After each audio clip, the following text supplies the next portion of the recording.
Bhashya on this, and we were trying to enter into the long commentary on this by Madhusudana Saraswati.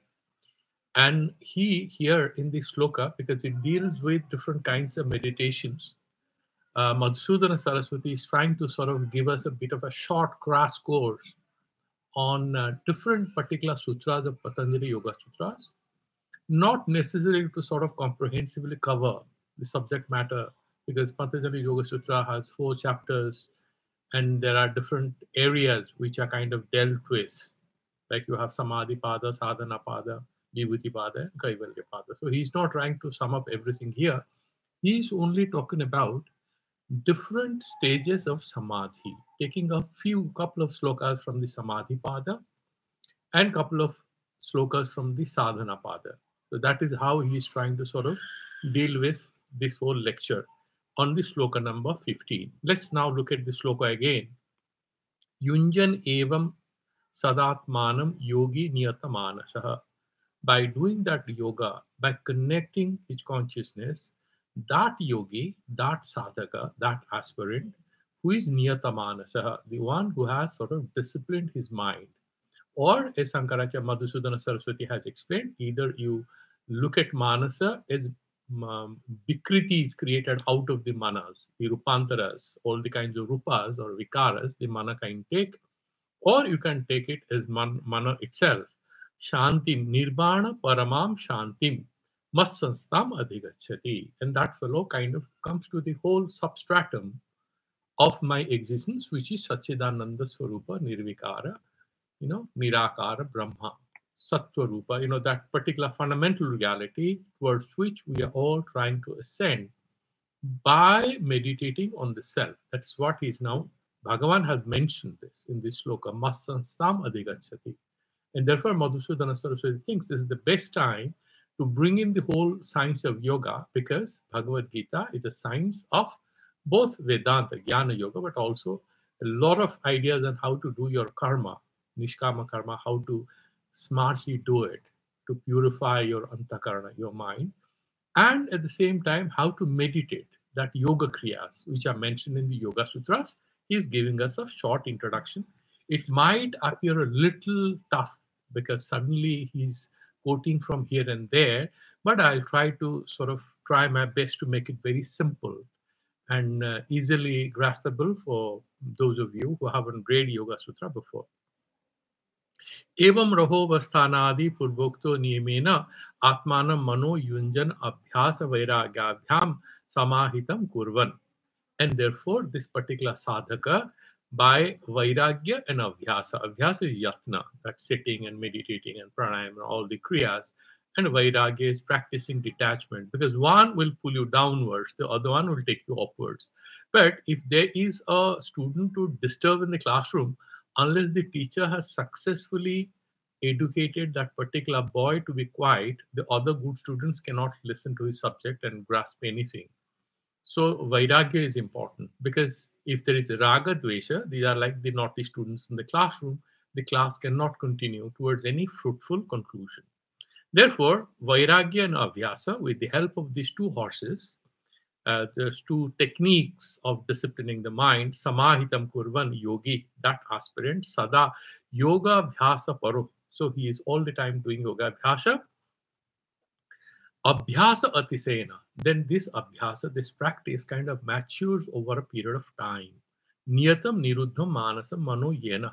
And then by this practice of him, his mind has become kind of disciplined. It doesn't misbehave. Like sometimes what happens is that you have an examination. At the same time, your mind jumps around and says that I want to go and do this particular thing. I want to do a bit of shopping. This kind of things used to happen when we were students. There is some kind of exam anxiety. You want to run away from it. You want to make a call to your friend, or you want to borrow another book thinking that that book is better. These kinds of games the mind plays because it doesn't want to sit at the table and study.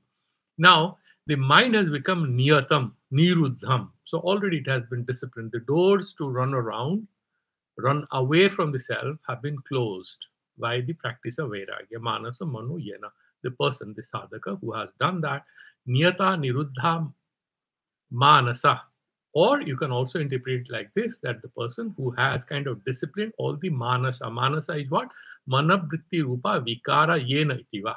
Or you can interpret it by the person who sort of has disciplined his mind enough to see that different metamorphoses, different kinds of rupantaras, or different kinds of forms or formations of the mind that the mind assumes by engaging with different subject matters have kindly been removed from the purview of the sadhaka. That means they have these fears, these sort of imperfections have been eliminated or held in perfect control. Niyatamanasa san.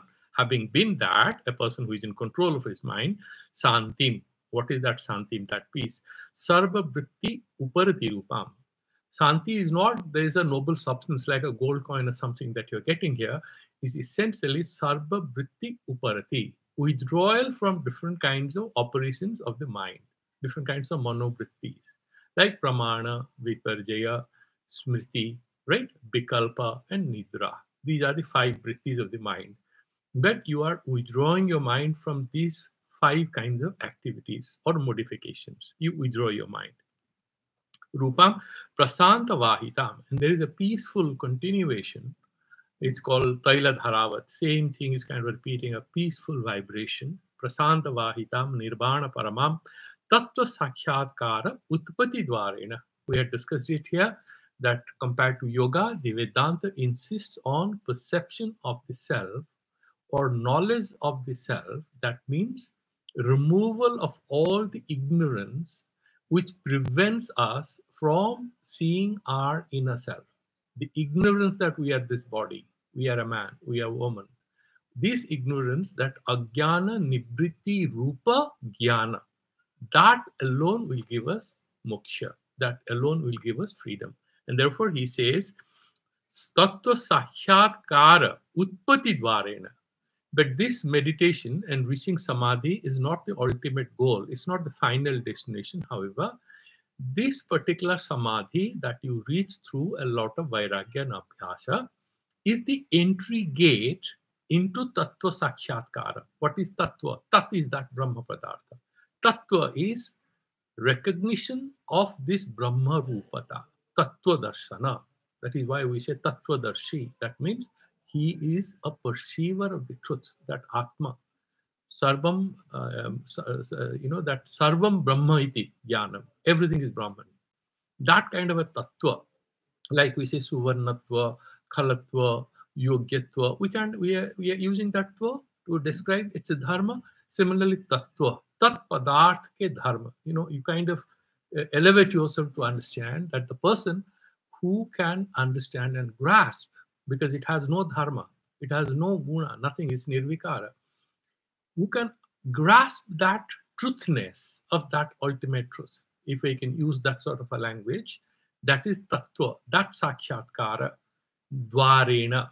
This samadhi is not the final destination, however, it is the gate through which we can enter into Atma Upalabdhi. So this samadhi, what is ultimate for yoga, is the penultimate for Vedanta. So doing samadhi as per yoga is that you are going to the penultimate stage of Atma Sakshatkara. You do this, you are a great person. And then you add the Upanishad Vakya, Aham Brahmasmi. The moment that is realized fully, and some more vichara and other things, already the consciousness is so pure and subtle that very quickly it will immediately give us liberation, because the body, the machine, is already perfect. The machine learning process has been completed. Every cell of this body is disciplined. There's no distraction, no dehatma buddhi, already in samadhi. Then finally you accept that ultimate truth, that you are no different from Brahman. Then you are liberated. What is the difference? Why such a difference? Because in Sankhya or yoga, Purushas are aneka. They are innumerable, unlimited number of Purushas, as many bodies, as many individual consciousness, as many Purushas. Prakriti is one, that Mahaprakriti, and the Purusha gets liberated.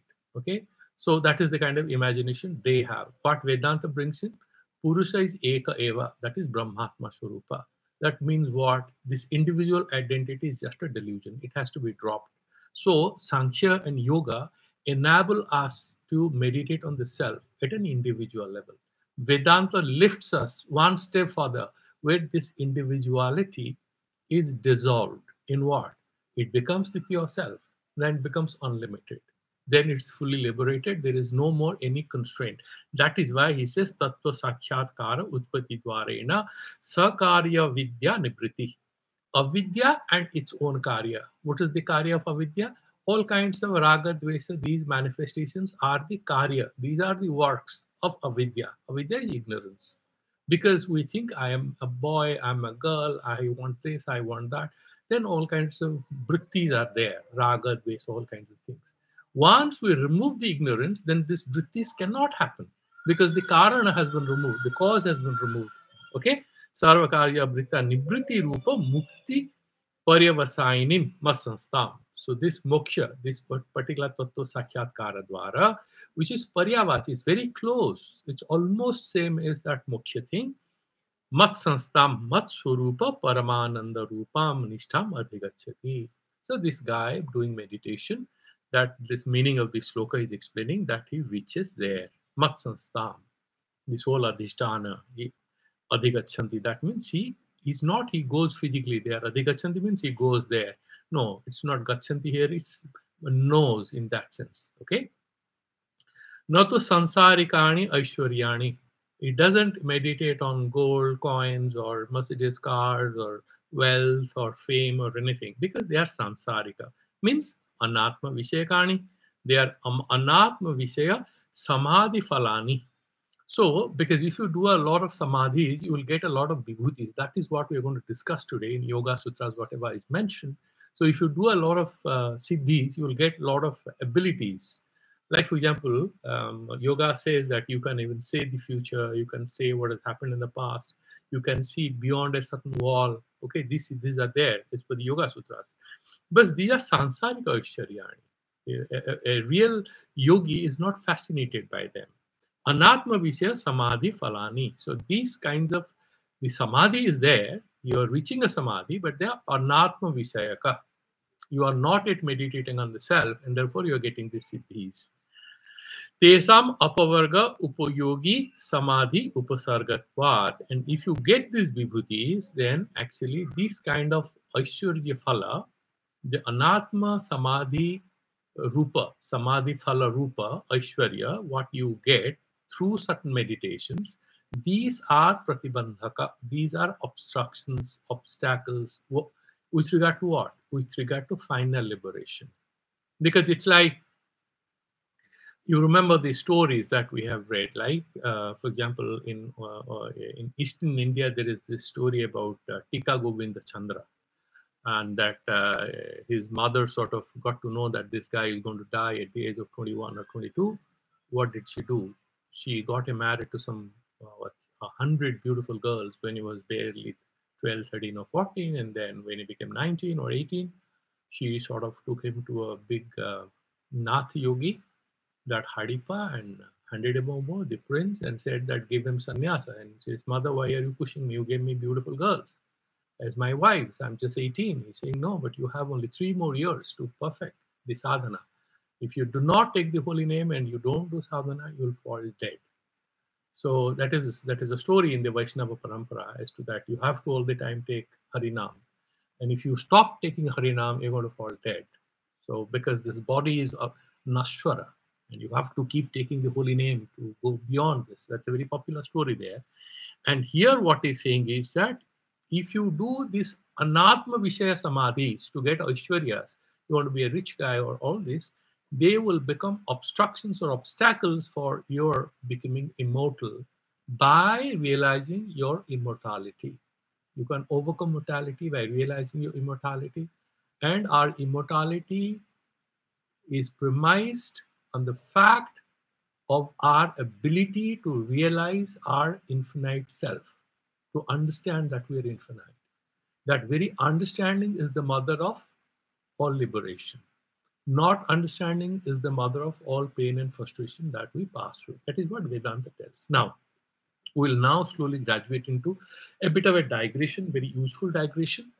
And I'm also sort of keeping another book on the Yoga Sutra with me, so that if there is any clarifications required, we'll refer to that.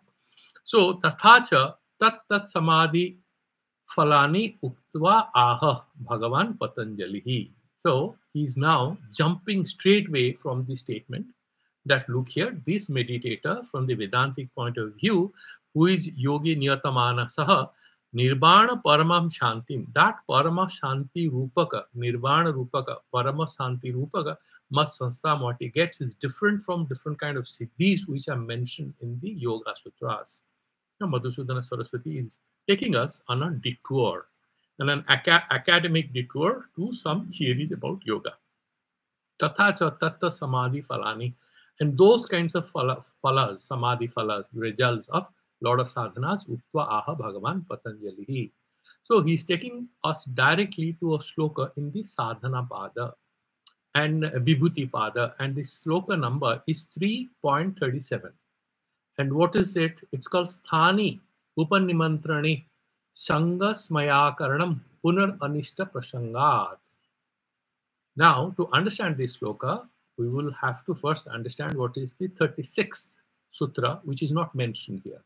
The 36th sutra is like this: Tataha Prativa Shravana Vedana Adarsha Aswada Varta Jayante. So, at a particular level of siddhis or samadhis, when you reach there, you get these 5-6 siddhis. You know what are those siddhis? One is Prativa. Prativa is an ability to be able to know the truth which is beyond you. It may happen after 6 weeks or 1 year, but you can get to know. You'll see a person, you can know what has happened to him in the past. So this is not Laukika Pratiti Vishaya. A normal guy cannot know it. But this guy who has Prativa, that Prativa, that kind of thing, that Prativa he gets, and with the help of that siddhi, he can know it. Okay? Then Shravana. Now you are sitting here, and there is a certain person within a certain range of your ability to hear it. If he says something, you can hear. Otherwise, you need the phone. Then only you can hear. But imagine if your mother says, "Hello, how are you?" And she is, let's imagine, a few thousand kilometers away from you. But you can hear it if you're a yogi. That is that Atindriya Shravana Sakti, that is Shravana. Vedana is ability to feel a certain touch. So it's like a person is a great yogi, and his son or wife or daughter or a sisya is having fever, and that child is hundreds of kilometers away. But he can suddenly feel the touch of that child, and the baby is crying. He can feel it, that this baby is not well. It has fever. He can feel it. The temperature it can feel without actually physically touching it. Similarly, Adarsha. There is a person who is standing up beyond a certain wall. You are on this side, but you can see that. You can have that darshana without physical contact. Okay? And then there is something called Aswada. Similarly, certain subtle taste of something which the normal tongue cannot know. People say that some animals have extra sensitive organs, right? So when you are having this virus or you have some kind of sickness or viral fever or something, you lose your taste buds, right? You cannot properly taste it. They have sukshma taste ability, oversensitive ability to taste different kinds of a taste of different kinds of things. Similarly, varta is what? Smell, ability to smell something. They will be sitting, but they'll say they can smell certain things, and they'll say that this particular goddess is here, or God is here, or this particular thing, because I can smell the presence of that fellow. It's like a super sensitive dog, right? We cannot remember the smell of people, but the dogs can do it because they have very sharp noses. So this fellow has completely, supramental ability of different kinds of ability to sense things, jayante. And then what he's saying is, then in the next sutra, he's saying, Sthani Upanimantrani Sangasmaya Karanam Punar Anishta Prasanga. Then there are 4 stages, in the yogis who are doing samadhis. There are 4 grades of this. So one is Prathama Kalpika, beginners. They're doing good samadhi. They are at a particular stage. And then there is something called Tatra Ritambara Pragya. It's a very high level of sharp mind. Ritambara pragya. That kind of consciousness he has. It's madhubhumika. He kind of experiences nectar. It's there is the experience of honeyed goodness or happiness or whatever you call it, madhubhumika. Then even higher is pragya jyoti, and four final is atikranta bhavaniya. These are four stages. What he's saying is that when this kind of samadhi you are doing, when you cross this prathama kalpika, which is the initial years of sadhana, you enter the stage of called madhu bhumika. Okay, this honeyed level of meditation or consciousness, ritambara pragya. Then the gods and goddesses will try to distract you because they don't want you to succeed, right? Because Indra is very scared all the time. Because he himself was a man with a lot of sadhana, he has become Indra, the god of the king of the gods, right? Now he will try to disturb your sadhana by sending your dance shoes, or suddenly he'll put you in a garden with beautiful flowers. He'll try to disturb you. That is his game. Okay, Shreyansi Bahubignani. That is, I was looking at a particular shloka in Garuda Purana. It says that whenever a person wants to do any sadhana, the first sign that he is making some progress is that he will have some mental depression, or he'll have some distractions, he'll have some discomfort in the office. Somebody might shout at him. These are good signatures, good signs that something is working in you. Whenever there is some sort of obstruction or some mental fluctuation of the peace within, then it's a very good sign in sadhana. Something is working. Everything is normal, everything is laid back, nothing is good actually. Okay, as in management, they say if your boss isn't calling you or you're not receiving an email, it's a very bad sign, because no news is never good news. No news is bad news. The boss would be asking you to do something. If he has not written a mail to you for weeks, 2 weeks, 3 weeks, you should write from your side, because there may be something he may be planning to do to you, right? That's what they say in management. Same way, here Bhagavan, all the gods, not Bhagavan himself, Sthaninaha, these are people who in celestial places, Upanimantrane, they'll try to invite you. Okay? And they cannot disturb the Jyotismati and Atikranta Bhavaniya, because they are at a very, very high level. Pragya Jyoti people have a lot of siddhis of their own. So they are not impressed with powers of God, because whatever gods can do, they can also do. Atikranta Bhavaniya, they are beyond even Swarga Sukha. So they are not susceptible to any temptations which are sent forth through any agent by Indra or anyone else. They are not impressed, because they are already sort of at a very high level of consciousness.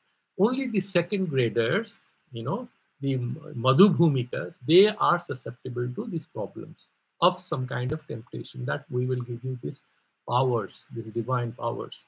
Sthani Upanimantrani, when they are kind of solicited by these gods and goddesses to be handed over some powers, what do? Sangha Smaya Akaranam. Sangha is attachment. Yes, I will accept that truth. Smayam is Garva, that, oh my God, they're calling me. Look, I have done a lot of cities. Akaranam, they should not do it. Why?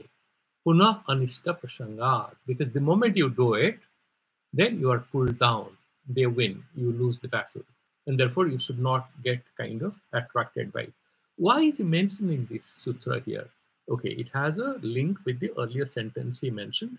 Tesam apavarga upayogi samadhi upasargatva. These kinds of anatma vishayaka siddhi phalarupa. If these aisharyani, all these aisharyas, if you achieve through samadhi, they are pratibandhaka obstacles. With regard to what? With regard to the ultimate Atma Darshana. Therefore, you should avoid. He is now explaining it by giving evidences from the Yoga Sutra, saying that in the Sloka 351. Now, so te samadhu upasarga vyuthane siddhayaha. So in the Sutra 36, these kinds of siddhis which are mentioned about Prativa, Shravana, Vedana, Adarsa, Aswada, Varta, all these siddhis, Vyuthana Dasaya, when you are not meditating, you are interested in something else, they can be very useful, powers to have or skills to have. But if you are doing samadhi, no, they are not good. Okay? And then he's saying, even at a higher level, 351, Sthani Upanimantrane Sangasmaya Karanam Punar Anishta Prashangat. And this sadhaka kind of stays away from the temptations of getting any divine gifts in the form of siddhis, because they will create anishta. What is ishta here? Atma darshana. That siddhi, ultimate siddhi. And therefore, anything less than that is anishta. If a person wants to be a billionaire, if you give him a couple of millions, he's not happy. For him, it's anishta, bad investment, because he wants to be a billionaire. Similarly, somebody who wants to have atma darshana, all other siddhis, which are intermediate level benefits of sadhana, are anishta prasanga, and therefore he'll avoid.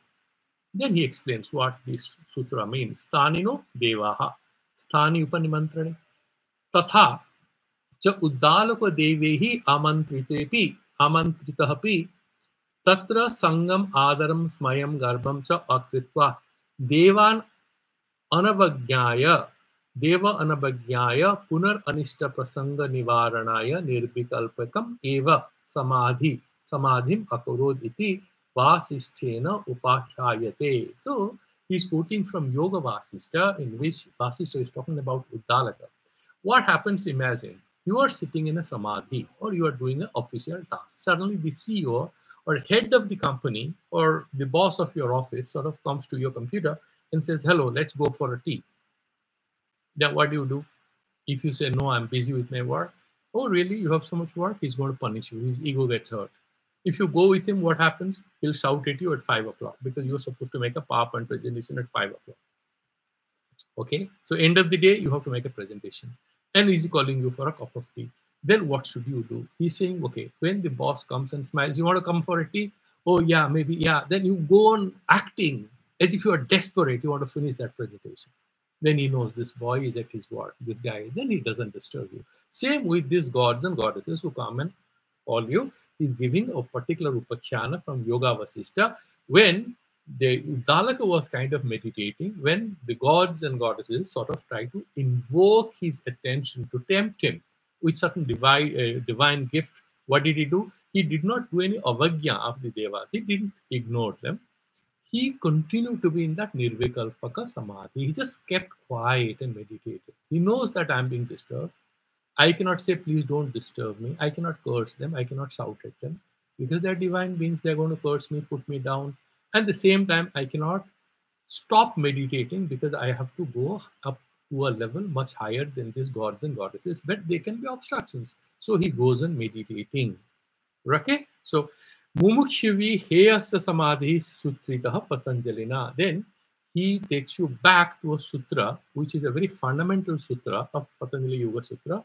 In the first chapter, Samadhi Pada, Sloka, Sutra number 17. Okay? And we'll go there.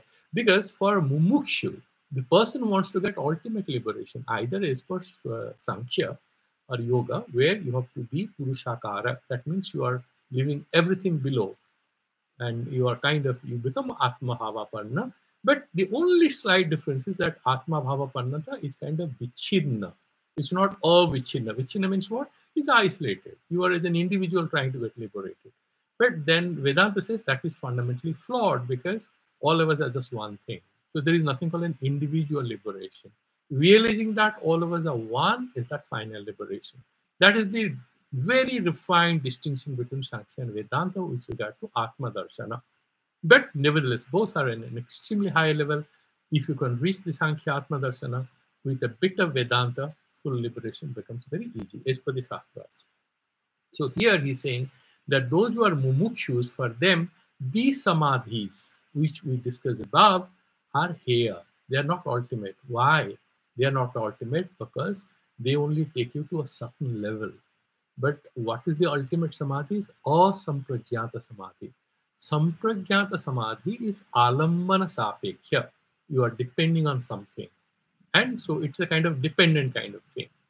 Complete independent kind of samadhi is nirupeksha nirudhavastha, where you are abandoning even the meditation on the individual self, that ahankara, completely abandon it. You're going to the highest level, and that is what is moksha for these people. And you add a little of Vedanta Vakya Sravana, you add that Aham Brahmasmi or Tattva Jnana from Tattvamasi, the final thing is done. You go to the peak. So here he's saying, what are the four kinds of Sampragyata Samadhi? Vitarka, Vichara, Sananda, Asmita, Anagamat, Sampragyata. So there are four kinds of samadhis are discussed. which is called Sampragyata Samadhi. One is Vitarka, the second one is Vichara, the third one is Ananda, and the fourth one is Asmita. Okay, so these are four levels of meditation on the self in case of a alambana sapeksha or a dependent kind of meditation, which is sampragyata samadhi. This is ekagra avastha. The fifth stage, which is nirudha avastha, where there is a complete cessation of all mental modifications. That ultimate stage is chittabritti nirudha, that ultimate stage. Samyak sansar viparjaya Anav अनध्यवसाय रहितत्वेन प्रज्ञायत प्रकर्षणेन विशेष रूपेण ज्ञायते भाव्यस्य रूपं येन सह संप्रज्ञातः समाधिर्भावना विशेषः भावना ही भाव्य स विषयांतर परिहारेण चेतसी पुनः पुनः निवेशनम. So this is what is bhavya and bhavana. What is samadhi? Bhavana vishesa. Let's go backwards, it will become easy. Then I will come to this Vitarka, Vichara, Sananda, Asmita. I'll come to this. But first, let us deal with a little clarificatory sentences which are given later on, so that if we move in that backward journey so far the text is concerned, we might grasp it better. So what is samadhi? Before we discuss sampragyata, he's saying what? Sansaya, samyak sansaya viparjaya.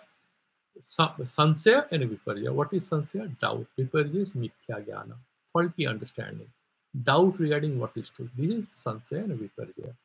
Then what is the third obstruction? If you have doubt, there is a problem. If you have a false understanding, there is a problem. And there is a third problem. What is that? Anadhyavasaya. Adhyavasaya is what? Yatna. That's that effort that you are doing to meditate. So if you do not do that effort, or you do not do that yatna, that is anadhyavasaya. So removing three things. What are those three things? Sangsaya, doubt, then mithya jnana, viparjaya, and lack of yatna. That means any kind of alasya, any kind of pramada, avoidance of any sort. If you remove this thing, pragyayata prakarshena vishesh rupena jnayate. So that particular thing kind of fructifies, and its experience and touches your consciousness, or sort of modifies your consciousness. Jnayate bhavyasya rupam yena saha samprajnatas. So bhavya, that means dheya padartha. There is a particular thing on which you are meditating. Bhavana, and there is a bhavya. So bhavya rupam yena saha samprajnatah samadhi bhavana vishedaha. This particular samadhi is a bhavana. And this bhavana, this mental exercise, or this mental phenomena, or mental, what do you call it, process or state, is one in which you are meditating on the bhavya. There is something.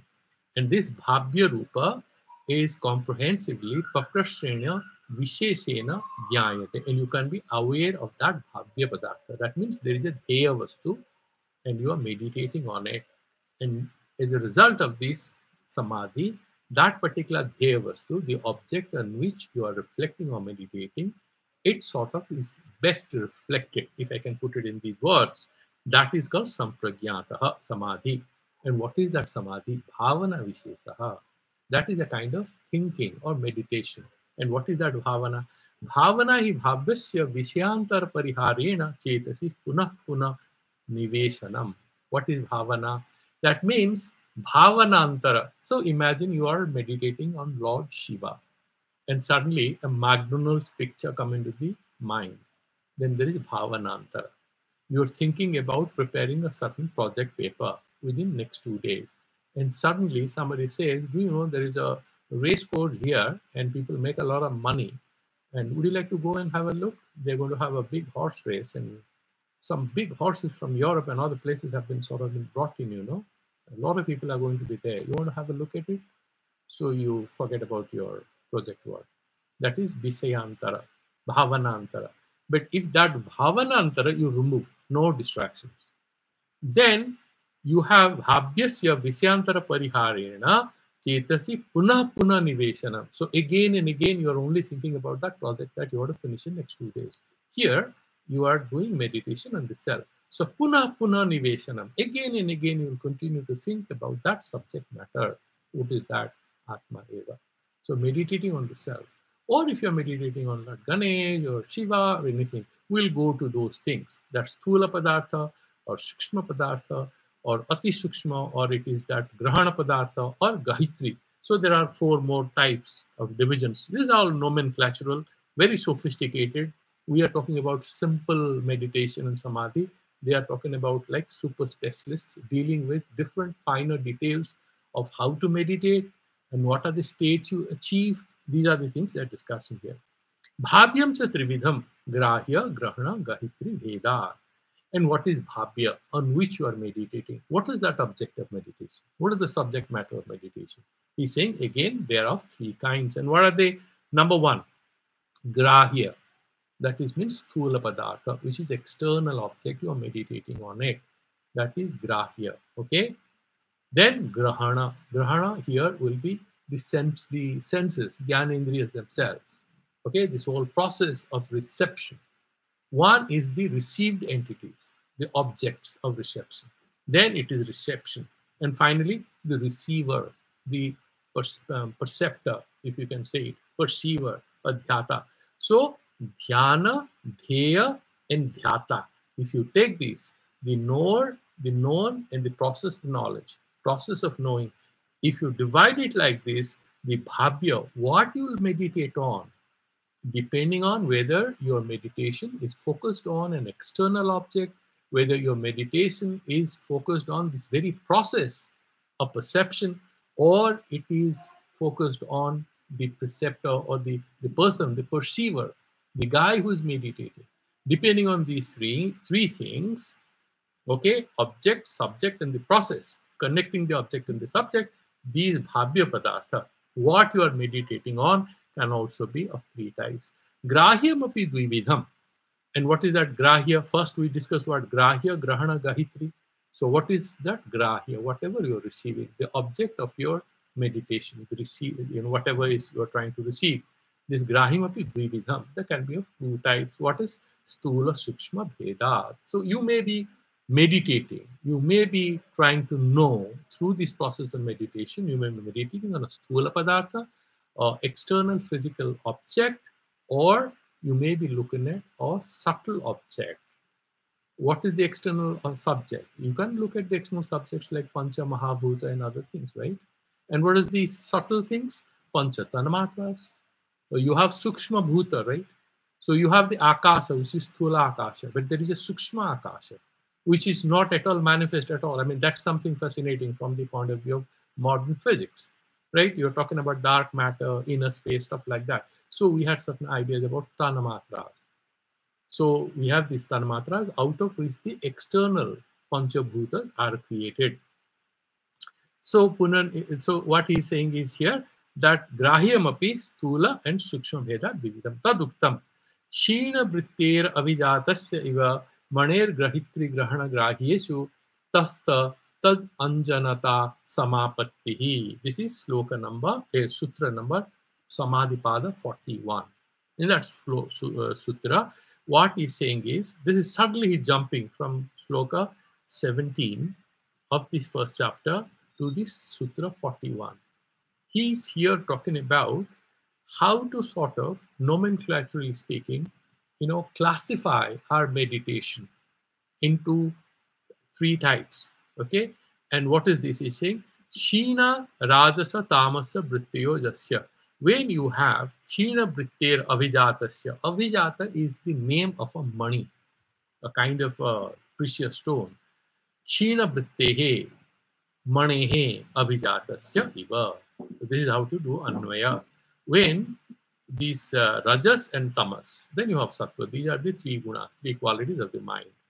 Sattva is about balance, Rajas is about the dynamic principle, and Dukhatmaka, and Tamas is kind of, Jnanatmaka, Alasya and all these things are there. Sukhatmaka is the Sattva.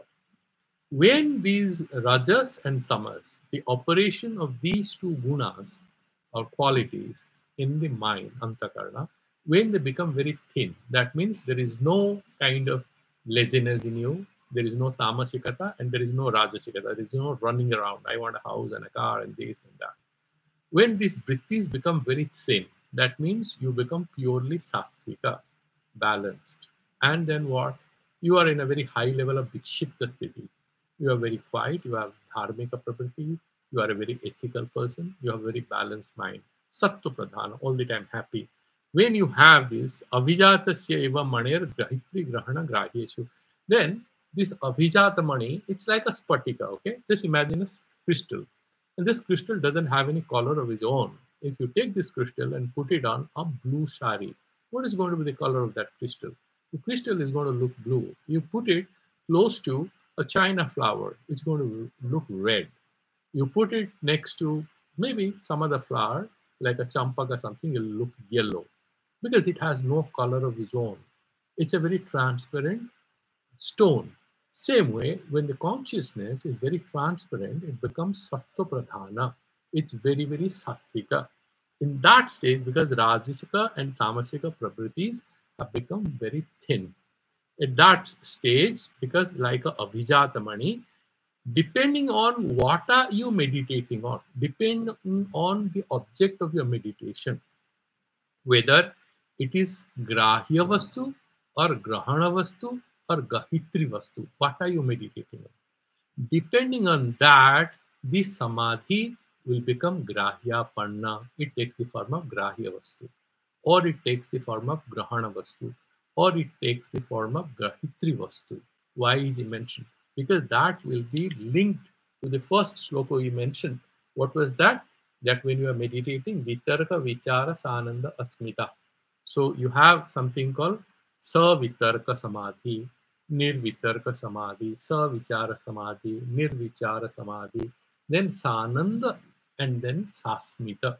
So these are different kinds of samadhis. The first two are split into two each, four types, and then you have sananda, then you have sasmita. These are nomenclatural, differentiation of a very subtle stage of mental state during samprakyata samadhi. Not easy to grasp for any of us. These are experts of yoga who have done it. This is a science of consciousness, and they are telling you what all happened and happens in this process, and then we are dealing with it. So he's saying what, and we will deal with all of them slowly. Shina radha tamasa vrityo jasya tasya chittasya grahitri grahana grahyeshu atma indriya visheshu tastata tatra eva ekagrata. What is tastha? Tastha means it is focused only at that point.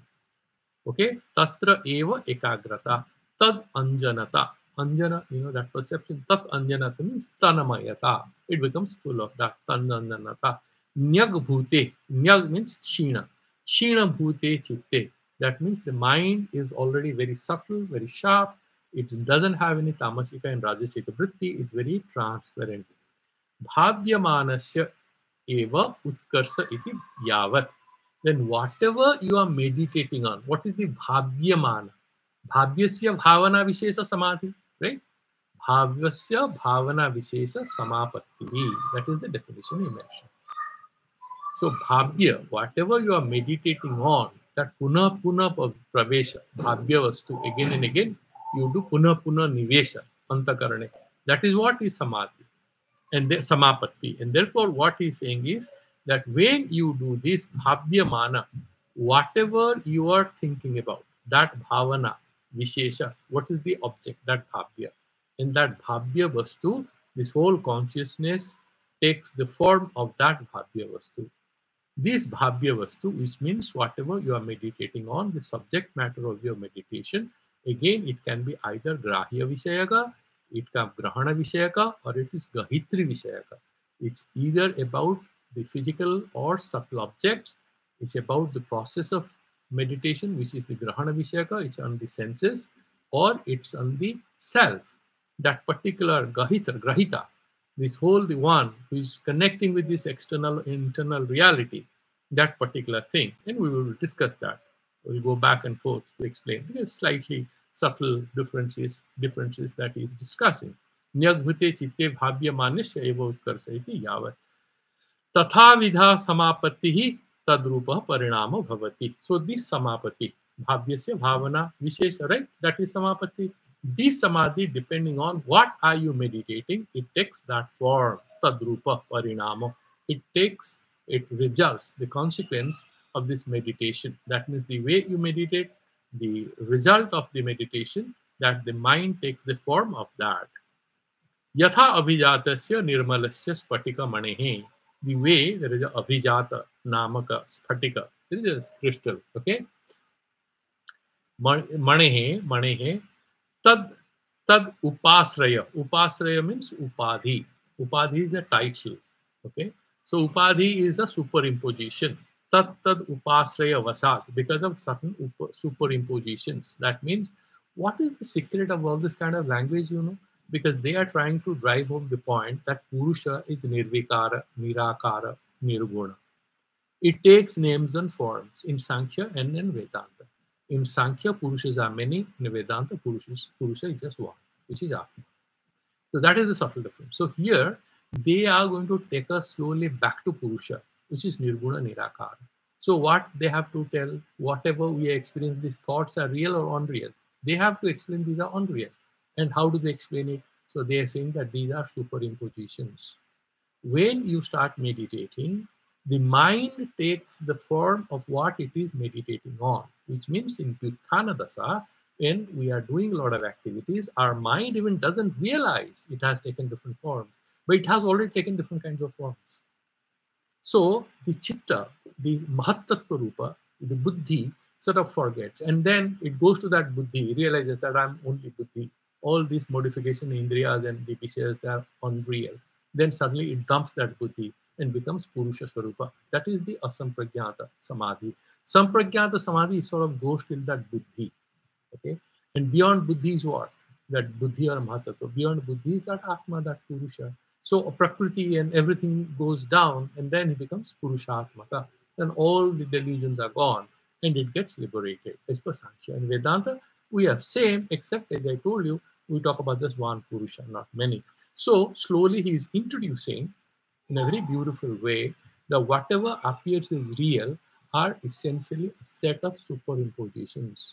These are superimpositions or false, what do you call it, wrappers, which are covering up a finer truth. You remove that wrapper, you go to another wrapper. If you go on removing, what remains is pure consciousness. Okay, let's understand it like that. Tattad upasraya vasat tattad rupa apattihi eva आपत्तिर एवं निर्मलस्य चित्तस्य तत्तद भावनीय वस्तु उपरागात् तत्तद रूप आपत्तिः समापत्तिः समाधि इति च पर्यायः. So he's saying that if you ascend from a physical, external physical, and to a subtle physical, and then you go to the jnanatmaka, which is completely, you sort of meditate on your own senses, then only the self, then you go forward and go deeper and deeper, and you keep on dropping these wrappers in which the pure consciousness is wrapped in different forms. And depending on at what level you're meditating on this pure consciousness, it takes a certain appearance. And these appearances drop off when you go deeper and deeper and within yourself, and then you experience. However, these samadhis at different levels have different names, like vitarka, savitarka, savichara, right? Then sananda and sasmita, like that. यद्यपि ग्रहित्री ग्रहण ग्राह्येषु इति उक्तम तथापि भूमिका क्रमवशाद ग्राह्य ग्रहण ग्रहित्रीषु इति बोधव्यम. No, what Madhusudana is doing is that first this is mentioned that grahitri, then he mentions grahana, then grahyeshu. So in Vyasa Bhashya and Tattva Vaisharada, the commentaries and the Yoga Sutras, they have made it clear, and Madhusudana Saraswati is only borrowing from there, nothing new here, that even Patanjali in that sutra has mentioned Gahitri, Grahana and Grahya. What is immediately available? What is easy to see? It is the physical object that you are meditating on. Then what is next thing? The senses through which you meditate on something. I am seeing a computer. And then what is the next reality I can experience? My eyes, the ability to see. Then I can meditate on that. And then who is seeing? The self, right? So he's saying actually it is from external to internal, outside in.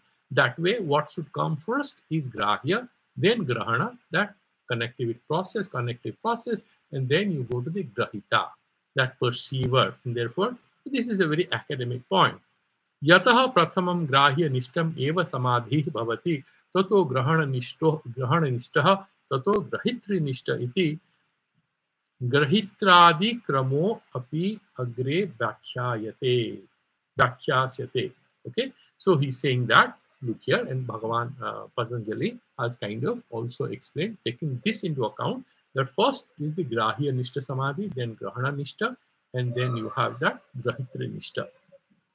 Now, before I go to that next, because it will slowly is going to a little advanced level, let me give you a quick bird's eye view in next couple of minutes, because we have already touched the timeline, maybe 1 minute or 2 minutes. So we will take it forward, but I'm just trying to sort of look at that particular sloka, which is, vitarka vichara ananda sasmita rupagamat sampragyataha. Okay, so let's quickly look at how Vyasa Vachaspati Mishra has given that bhashya. Vitarka chittasya alambane sthula avogoha. So when the mind meditates on the sthula padartha, and that becomes vitarka. Sukshma vicharaha, when it meditates on the subtle things, the tanmatras and so on, that is called vichara. And ananda hladaha, ekatmika sambit asmita. So then it meditates on the senses, that is ananda rupa, and finally asmita. So let's put it like this, that at the beginning, both bahya grahyatmaka, both vitarka and vichara, they are grahya, which focused on the grahya padartha.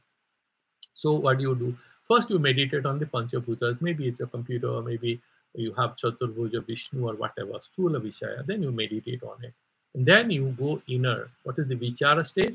You leave this Sthula Padartha inside. You talk about Tanmatra. You said where from this physical universe came. So what are the Tanmatras? What is the subtle aspect of it? You meditate on it. That is Savichara. And then this vitarka has become again savitarka and nirvitarka, that we'll discuss tomorrow. Similarly, vichara becomes savichara and nirvichara. So these are basically a more subtler stage compared to the first one. So you first these two things you leave. Then you sort of meditate on the hlada, ananda rupa. What is it? You just experience pure happiness because you have meditated on the external reality and the subtle aspect of the external reality. Then you're saying, okay, through what all these things are becoming known to me. Okay, because of my indriyas, then you are meditating. And that becomes ananda rupa. You just experience a quiet state of happiness of being, and that is saying sananda, hlada rupa. It's a meditation on the grahana rupa samadhi. It's a kind of, it becomes as if your consciousness is conscious of the organ, the indriyas, the machines of knowing the external world. So you're graduating from the external objects to the process of perception, that you're feeling just pure happiness. Okay. And then you also dump that happiness. Then what remains? Who is happy? It's you. And who is you? It's just self. Then there is just an experience of the self, and that is asmita, asmita rupa. There is a difference between ahankara and asmita. In ahankara, I am meditating, I'm experiencing, all these feelings are there. In that asmita rupa samadhi, what happens is that pure experience of the self is present in the meditation, and there is nothing else. That is so you have sananda, then sasmita. Okay, so that is how is the fourth stage, and then we will go more details tomorrow when we go forward. And for today, I'll stop here. And I hope that if you have Yoga Sutras, all of you, these Samadhi Pada, sloka number 17, you can have a look at it, and few other sutras before and after. And if you have third chapter, you can look at Sutra 37 till 51. If you have, you look at the small Vivekananda book, which is a very short one, and any other book, and then we'll carry forward the discussion tomorrow. I'm stopping the live stream now, and then we will have any discussions or any question answers, and we'll take it forward. Thank you, all of you who are watching the YouTube, and subscribe to the channel for early alerts. Thank you. Have a good day. So I have